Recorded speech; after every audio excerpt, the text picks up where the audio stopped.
Hi everybody, welcome to this week's edition of ISS EDTalks. We have a very special guest with us today from the auto tech world here at CATS, and his name is Ashley Pope. Mr. Pope is coming home from a big competition that our students engaged in, and they just recently were recognized in Las Vegas, Nevada. So, Mr. Pope, thank you for being here today. You're welcome. The competition that you guys just engaged in was called Tomorrow's Technician, and as I understand it, it's sponsored by Wix Filters and O'Reilly Auto Parts. And this was a national competition throughout the United States, and your students were selected as one of the top group of kids throughout the United States to be recognized nationally at this convention that was recently held there in Las Vegas. So congratulations to you. We're very, very proud of you. We know that you guys have always done stellar work, but to get national recognition like this just is the icing on the cake. And you brought home a very nice trophy here. I know you're very, very proud of that. And it looks like Tomorrow's Technician is a national magazine, and you and your students have been recognized in this publication, and you'll actually be on the cover of this publication next month. So tell us about this. How did you get involved in this competition, and what did it mean to the students? And just share with us a little bit of the work that they've been doing this semester. Okay, well, the Tomorrow's Technician magazine we use quite a bit in our classroom activities. They send us the magazine on a monthly basis, and we use a lot of the articles and the tech information that's in it to train our students. We try to give them as much real-world feel as we can, and that magazine helps us to be able to keep current with automotive information as it comes out. Tomorrow's Technician is a magazine for young technicians at the high school and college level, so it's kind of geared towards the entry-level technicians as they go into the field. The challenge started out that we submitted an application for our school to be recognized, as one of their schools of the year, and it went through a process. There was some paperwork that had to be done. We submitted a video to the magazine, and we were selected out of 1,100 schools to be the Tomorrow's Technician School of the Year. Now, what work have you guys done this semester in preparation for the competition and to actually walk away with the trophy? Well, quite a bit of work went into it. Obviously, we have to submit what we do on a day-to-day basis because some of the things that they look for is how we're helping students progress to the next level, whether it's college or work experience. So they look at what you do every day and take that and base it against other schools, and that's how they make their selection. What did this competition and winning this event mean to your students? No, huge. Words really cannot express, how proud our students are of winning this award, how proud we instructors are of doing it. We've always felt like we were a little different program, and I think this really shows how well our students have risen to the challenges that they've had to overcome. Yes.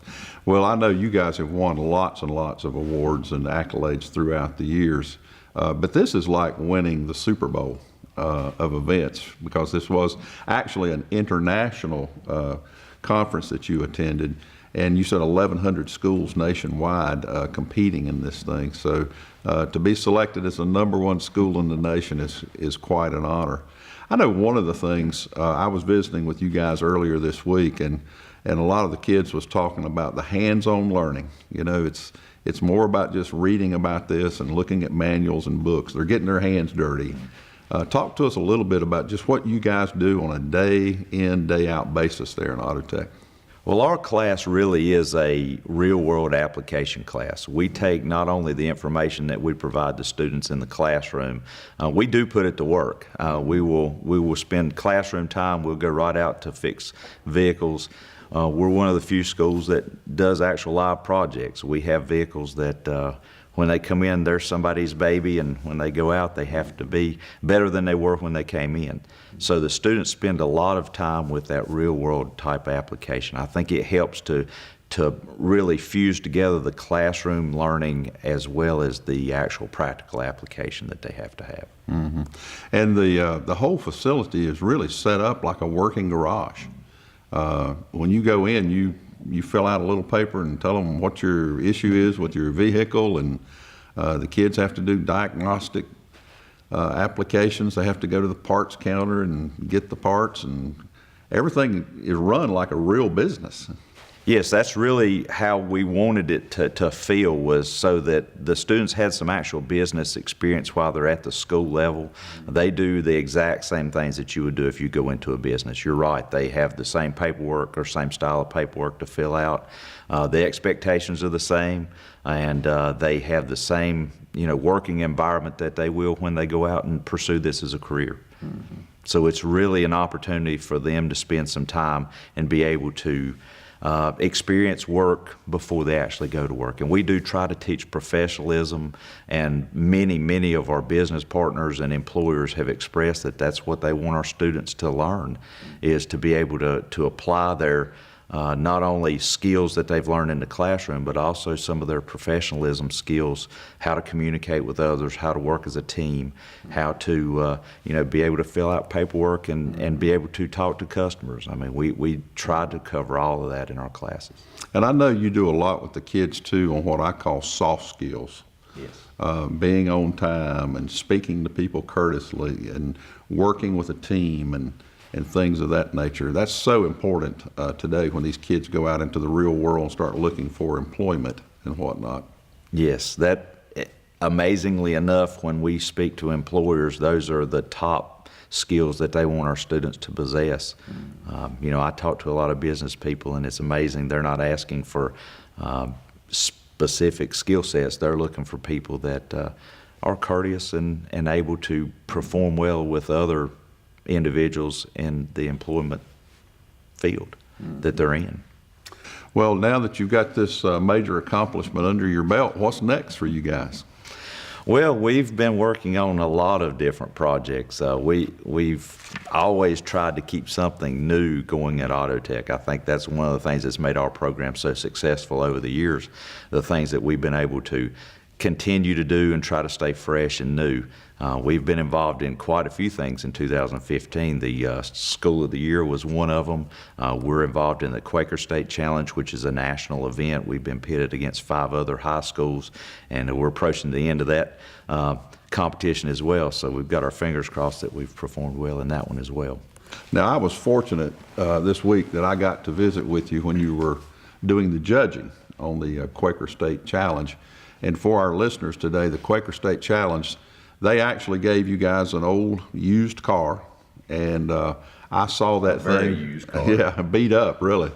I saw that thing the day they delivered it to your shop down there, and it was in pretty rough condition. To me, it looked like a car that had water damage. A lot of rust on that thing, and interior was pretty well shot.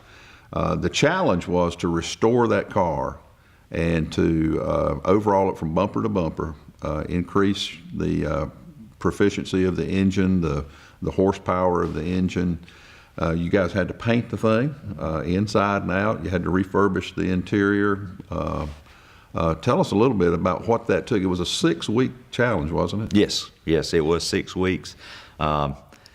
The car was in rough shape when it got here. Our students nicknamed it Project Driftwood because of the water and the wood that they found in it. Matter of fact, one of the windows did not work, and they had it propped up with a 2x4 inside the door panel when we pulled it off. Yeah. So the car was in pretty bad shape when we got it.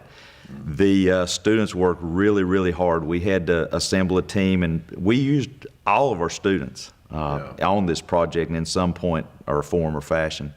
And we spent 6 weeks refurbishing this vehicle. There were certain points that we had to make. We had to change the fluids and filters. We had to refurbish anything that needed attention. We did. We repainted the carpet, re-dyed the carpet in it, repainted the car. We added a few Autotech Center touches to it. Our paint scheme kind of matches our colors for Autotech. And the students really became involved in this project, and we saw a real gelling for teamwork. Our students spent over 100 hours after school completing this project. So they were very enthused and very proud of their work, and we are too. The car looked beautiful when I saw it earlier this week. Had I not seen it before, I would not have thought it was the same vehicle, but you guys did a great job on that. I know now that there's some pretty well-known national folks that are judging this competition, and I think you guys will hear back November 30th. Is that right? Yes, November the 30th is the date that we should get a result of how we did in the competition. Tommy Pike and Paul Menard were the two celebrity judges that looked at our car, and of course they're celebrities, so our students were very pleased to get that type of attention. Yeah. And this is a win-win, because if you're selected as the team that has outperformed the others, then that car is going to go to auction down in Texas and will be sold, and you guys get the proceeds from that. But if you're not selected, you get to keep the vehicle that you worked on. So, wow, real win-win. And the kids that I talked to the day of the project, man, they were excited and enthusiastic. And the most exciting part for me was the kids expressing the fact that this helped them bridge the gap between learning in a textbook and actually seeing a project from beginning to end. Each member of your class was designated to a team, and each team had a mission to accomplish. And so, wow, I tell you, it was a wonderful experience for these kids. And the question they had for me is, can we do this again? So hopefully you will be able to continue with projects like this in the future, because it really got those kids excited and turned it into a great world-class learning experience for them. Well, Ashley, thank you for being here today, and kudos to you and your kids and your colleagues that work there at the Auto Tech Center. And you have represented our school system in a stellar way. We're very, very proud of you. And not only are you teaching the kids practical application skills that will make them college and career ready, but you're teaching them life skills too, to make them better citizens. And that certainly shows in the caliber of kids that you turn out of your program. So we're very proud of you, and thank you, and wish you the very best in all your future endeavors.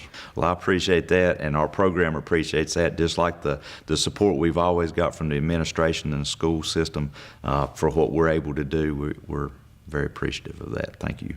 All right. Thanks for watching, and one of these days, if you would like, contact us and come down and take a tour of the Auto Tech Center. They're located at 350 Old Murdock Road in Troutman, and it is one of the true gems of the Iredell Statesville school system. Thanks for watching.